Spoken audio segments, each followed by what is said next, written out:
नमस्कार दोस्तों, मैं हूं अजीत कुमार। आप देख रहे हैं ड्रीम टेक एजुकेशन। आज की इस क्लास में हम लोग सीखेंगे कि जो हमारा टर्म 1 एग्जाम हो रहा है ना, टर्म 1 एग्जाम है, उसके OMR शीट को किस तरीके से फिल करना है। ये सबसे बड़ा चैलेंजिंग है स्टूडेंट्स के लिए। तो आप क्या करें, इस वीडियो को अंत तक देखें, जिससे आपको क्या क्या वहाँ पे करना है ये अच्छे तरीके से समझ में आएगी। चलिए, सबसे पहले इस तरीके का स्पेसिफिकेशन आपको मिलेगा, है ना। सबसे पहले इस तरीके का स्पेसिफिकेशन मिलेगा, जहां से जो कि OMR शीट का, है ना, CBSE के द्वारा रिलीज किया गया है। अब देखिए, इसको हम लोग 3 सेक्शन में बांटते हैं। पहले सेक्शन A लिखते हैं, फिर सेक्शन B होगा, और फिर हम लोग बात करेंगे सेक्शन C पर। सबसे पहले सेक्शन A में आते हैं। तो स्कूल के द्वारा, है ना, स्कूल के द्वारा आपको 2 चीजें प्रोवाइड की जाएगी। सबसे पहले तो एक होगा एडमिट कार्ड, और एक होगा आपका आइडेंटिटी कार्ड, है ना, एक आई कार्ड होगा। एडमिट कार्ड में जो भी इंफॉर्मेशन आपके पास है वो इस A नंबर कॉलम में लिखा होगा। जैसे यहाँ पे आपका रोल नंबर लिखा होगा, वही फिर बर्ड में लिखा होगा, एग्जाम का डेट और डे, उसके बाद जहाँ पे आपका सेंटर है उस सेंटर का नाम लिखा होगा इस कॉलम में। उसके बाद ये हो गया आपका सब्जेक्ट कोड, और ये हो गया आपका सब्जेक्ट का नाम। उसके बाद ये स्टूडेंट नेम होगा, वो फादर्स नेम होगा, और जिस विद्यालय से आप पढ़ रहे हैं, है ना, जिस स्कूल से आप पढ़ रहे हैं, जिस स्कूल से, उसका विद्यालय का कोड और उसका नाम इस कॉलम में लिखा होगा, जो कि ऑलरेडी लिखा हुआ है। यहाँ पे आपको कुछ नहीं करना है। आपका काम शुरुआत होता है B से। इसमें क्या करना है कि जो कोड है, जो आपके क्वेश्चन पेपर पे कोड होगा, क्वेश्चन पेपर का कोड आपको इसमें लिखना है। ठीक, इसमें लिखना है, जो कि 5 डब्बा बना होगा, और दो डब्बे में इस तरीके से स्लैश दिया होगा। तो जो क्वेश्चन का पेपर का कोड है वो आप यहाँ पे लिखेंगे। उसके बाद आता है कि आपका करेक्ट मेथड, है ना। किसी भी चीज को जब आप सही तरीके से लिखेंगे तो उसके बारे में इंस्ट्रक्शंस यहाँ पे दिया गया है आपको, है ना, जिस इंस्ट्रक्शन पर आज हम लोग बात करने वाले हैं। अब बात आती है पार्ट 3 की। पार्ट 3 के प्रत्येक कॉलम को 5 भागों में सेपरेट किया गया है। पहला आपका है क्वेश्चन नंबर, दूसरा है रिस्पॉन्स, तीसरा है राइटिंग फॉर रिस्पॉन्स, और चौथा है डार्कन सर्कल। इसमें देखिए, हम लोग इस तरीके से इसको भरेंगे कि अगर हमारा एक, मान लीजिए कि कोई एक क्वेश्चन दिया गया है ना, कोई एक क्वेश्चन है कि where is the capital of India, where is the capital of India. ठीक, ये क्वेश्चन है। 4 ऑप्शंस होंगे, दिल्ली, पटना, है ना, चेन्नई, और उसके बाद चौथा होगा कोलकाता। इस तरीके से 4 ऑप्शंस आपको दिए गए हैं। तो करना क्या है आपको, यहां पे देखिए, सबसे पहले तो आप देखोगे कि इस तरीके के जब आंसर शीट का एक कोई मिलेगा, तो पहला जो ये बताता है क्वेश्चन, है ना, क्वेश्चन नंबर। दूसरा 4 ऑप्शंस हैं A, B, C और D, है ना। उसके बाद यहाँ पे देखो स्टार लिखा हो, यहाँ पे हैश है। देखिए, करना क्या है कि अगर आप क्वेश्चन नंबर 1 अटेम्प्ट कर रहे हैं तो उसके सामने ये जो 4 डब्बा है उसमें से आप सही आंसर वाले को सर्कल करेंगे। जैसे यहाँ पे देखिए आंसर A सही है, तो आप आंसर A को क्या कीजिए, पूरा ब्लैक कीजिए, और जिसको आप ब्लैक किए उसी का नंबर इस डब्बे में भरना है जो स्टार वाला है। अगर स्टार वाले में भरना है उसको। अब देखिए हो गया क्या कि ये आपका करेक्ट फिलिंग है ना। करना क्या है कि जिस क्वेश्चन को बना रहे हैं आप, उस क्वेश्चन के सामने 4 डब्बा दिया गया है, A, B, C और D करके, है ना। आपको लगता है कि सर B सही जवाब है, तो B को ऐसे करके सर्कल करें, है ना, B को आप सर्कल करें। उसके बाद इसी का यहाँ पे आपको लिखना होगा, वो जो डब्बा दिया गया जो स्टार वाले कॉलम में है वहां पे B लिखा जाएगा। अब आती है तीसरी बात। तीसरी बात क्या है जी कि अगर आप इस वाले कॉलम में जो हैश वाला कॉलम है, अगर आप क्वेश्चन अटेम्प्ट कर लिए हैं और आपको लग रहा है कि सर ये क्वेश्चन हमने गलत अटेम्प्ट कर दिया है, तो आपको उसी के सामने वाले हैश वाले डब्बे को सर्कल कर देना है ना। हैश वाले डब्बे को क्या करेंगे आप, सर्कल कर देंगे। अल्टीमेटली बाबू आपको ये हमेशा ध्यान देना है कि अगर आप किसी, जैसे यहाँ पे मान लीजिए बी में आप सर्कल किए हैं, तो इस डब्बे में आपको बी लिखना कंपलसरी है। अगर यहाँ सी में किए हैं तो आपको यहाँ पे सी लिखना कंपलसरी है, क्योंकि अल्टीमेटली जो इवोल्यूटर्स होंगे, जो कॉपी चेक करेंगे, वो इस डब्बे को चेक करेंगे, है ना। तो इसके बाद हम आगे बढ़ते हैं। ये दो तीन चीजें हो गई। इसके बाद आप देखिए कि इसके बाद हमने क्या किया, ये पूरा बोर्ड के द्वारा भरा जाएगा। यहाँ पे आपने अपना कॉपी का क्वेश्चन का कोड लिख दिए हैं, है ना, क्वेश्चन का कोड डाल दिए हैं। ये आपको स्पेसिफिकेशन दिया गया है ना, कि किस तरीके से काम करना है। अब आता है, फिर से हम लोग वहीं पे बात करेंगे। ये आपका हो गया क्वेश्चन नंबर, ये 4 कोड वाला इलाका है, ये स्टार वाला एरिया है और ये हैश वाला एरिया है। अब किसी भी, जैसे मान लेते हैं यहाँ पे कि हम 10 नंबर क्वेश्चन की बात कर रहे हैं सर, 10 नंबर क्वेश्चन जिस समय हम अटेम्प्ट कर रहे थे, तो उस समय हमको लगा कि इसका आंसर बी होगा, है ना। इसका आंसर क्या है, लगता है सर कि बी होगा, तो हम बी को क्या करेंगे, सर्कल कर देंगे। और बी को जैसे ही सर्कल कीजिएगा तो यहाँ पे आपको बी लिखना पड़ेगा, ठीक। और इतना करने के बाद आपको आगे बढ़ जाना है।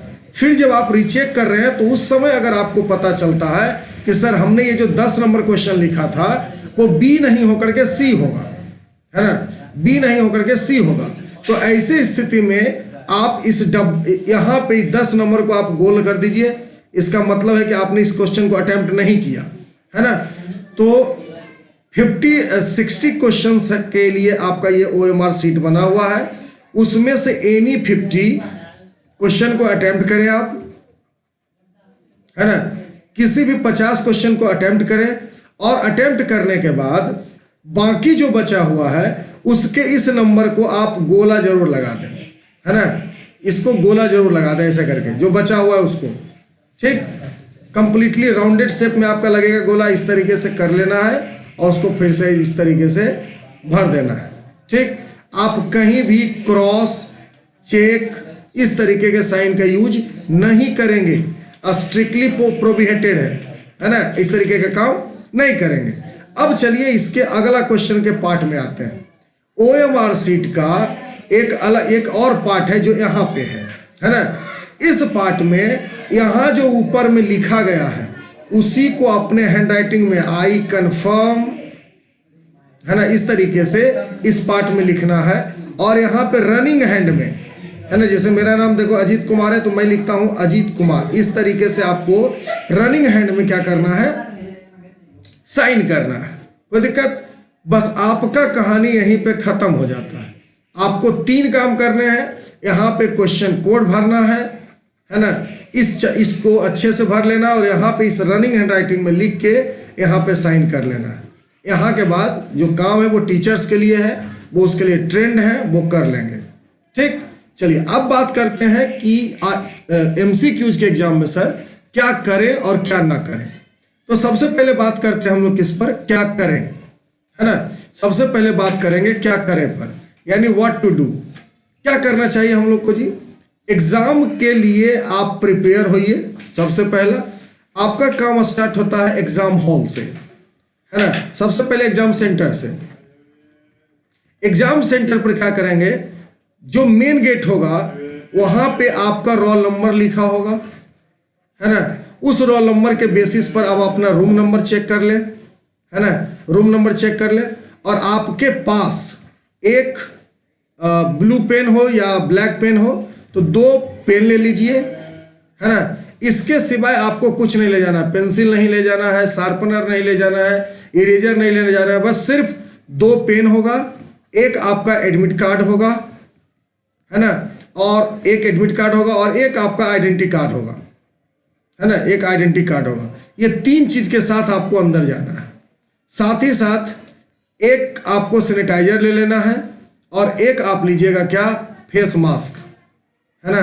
फेस मास्क ले सकते हैं या फेस कवर ले सकते हैं, है ना। इस तरीके से ये चीज़ें लेके जानी है।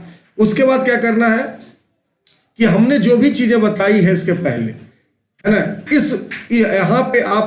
यहाँ पे सबसे पहला काम करेंगे, इस रनिंग हैंडराइटिंग में लिख करके यहाँ पे साइन करके तैयार रहेंगे। ये पहला पार्ट जो हमने बात किया था, ये आपका सीबीएसई भर के भेज रहा है। जब आपको क्वेश्चन पेपर मिलेगा, है ना, तो ये क्वेश्चन पेपर का जो कोड होगा यहाँ पे लिखें और उसके बाद आप क्वेश्चन को अटेम्प्ट करना स्टार्ट करें।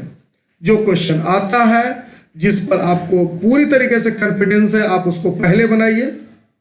उसके बाद आप उस क्वेश्चन की ओर मूव कीजिए जहां पे आपको लग रहा है कि थोड़ा सा कंफ्यूजन है सर, लेकिन थोड़ा सा इस पर काम करके हम लोग इसको कर सकते हैं, तो दूसरे में वहां जाइए।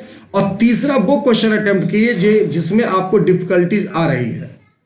50 क्वेश्चन अटेम्प्ट करने के बाद हमने बताया कि जो बचे हुए क्वेश्चंस के पार्ट है ना, जिसके लिए देखो यहाँ पे सर्कल बना दिया गया है, इसको आप रंगना ना भूलें। इस तरीके से आप उसको रंग लें। मेनली आपका ये जो डब्बा, स्टार वाला डब्बा है, इसमें आप करेक्ट आंसर भरें, है ना, जो आपको लग रहा है कि सही है, क्योंकि यही अल्टीमेटली चेक होना है। जिसमें आपको ए लग रहा है उसमें ए भरें, जिसमें बी, जिसमें सी, उसमें डी, और उसके बाद इसी के सामने जहां पे डी होगा उसको सर्कल कर दीजिए। ठीक, तो ये हो गया व्हाट टू डू सर। दूसरी बात क्या है कि आप एग्जाम हॉल में, है ना, एग्जाम हॉल में किसी भी टीचर के संपर्क में आने से बचें, क्योंकि प्रत्येक एग्जाम रूम में सीसीटीवी कैमरा लगा हुआ है। इसका आपका मॉनिटरिंग किया जा रहा है। इस तरीके से चीजें होगी, है ना, मॉनिटरिंग किया जाएगा। उसके बाद किसी भी वैसे आदमी से संपर्क ना करें जिनके पास स्कूल का ऑथराइज्ड आइडेंटिटी कार्ड नहीं हो, है ना। आइडेंटिटी कार्ड जिसके पास नहीं है, आप उससे कंसल्ट ना करें किसी भी चीज को पूछने के लिए। जब भी आप पूछे तो आई कार्ड जिनके पास है उन्हीं से आप पूछें। दूसरा, क्या नहीं करना है सर? करना ये नहीं है सर कि जब आप हॉल में जाइए तो शांति से बैठिए, क्योंकि अगर उस समय के इन्विजिलेटर आपको कुछ मतलब अगर आपके क्वेश्चन को कुछ कर देते हैं, या फिर आपके जो एडमिट कार्ड मिला है, तो उसको वहाँ के जो सेंट्रल सुपरिटेंडेंट होंगे, है ना, सेंट्रल सुपरिटेंडेंट जो होगा वो आपको एक्सपेल्ड भी कर सकता है एग्जाम में। दूसरा, जब आपको किसी भी कोई भी दो स्टूडेंट को जब टीचर बुलाएंगे, जिस रोल नंबर के बच्चे को बुलाएंगे, वो जाइए और OMR शीट या क्वेश्चन पेपर जो आपका है उसका एक बंडल होगा या उसको एक लिफाफा होगा, उस पर वो आपको कहेंगे साइन करने के लिए, तो वहाँ पे आप अपना साइन करें और ब्रैकेट में आप अपना रोल नंबर जरूर भर दें, है ना, रोल नंबर जरूर लिखें वहाँ पे। ये चीज़ें आपको अगर कहेंगे क्लास टीचर करने के लिए, या जो वहाँ पे इन्विजिलेटर होंगे, हालांकि सीबीएसई में इनको इन्विजिलेटर नहीं कहा जाता है, वो सुपरिटेंडेंट होते हैं, है ना, तो उनको असिस्टेंट सुपरिटेंडेंट कहा जाता है ऐसे। अब क्या करना है कि अगर ये सब चीज़ें को अगर आप इसको कर लेते हैं तो आपका एग्ज़ाम अब जो है टेक्निकली सही है ना। दूसरा क्या काम का है कि आपको अपने पास वाटर बोतल नहीं ले जाना है, और एक बार अगर एग्ज़ाम शुरू हो गया, जो कि लगभग आपको 11 बजे शुरू करवाया जाएगा, 11:10 तक, है ना, तो इस बीच में जब तक एग्ज़ाम खत्म नहीं हो जाता है ना, तब तक आप बाथरूम वगैरह नहीं जाएं, कोशिश करें कि नहीं जाएं, है ना, क्योंकि उसके बाद आपको अनफेयर मीन्स में पकड़ा जा सकता है। एडमिट कार्ड, 2 कलम और आइडेंटिटी कार्ड के बाद आपको किसी भी चीज़ को सेंटर के अंदर अलाउ नहीं किया जाएगा ले जाने के लिए। ना तो आप अपने साथ अपना बैग ले जाइए, ना रिवीजन के लिए बुक ले जाइए, ये सब चीज़ें नहीं ले जाइए, है ना। तो इस तरीके से अगर कुछ बेसिक चीज़ों की अगर जानकारी आप ले लेते हैं तो आपका ये एग्ज़ाम अच्छा जाएगा। आई थिंक आप लोग बहुत अच्छे तैयारी किए हैं। हमारे तरफ से बेस्ट ऑफ लक। मैं हूं अजीत कुमार, साइन ऑफ।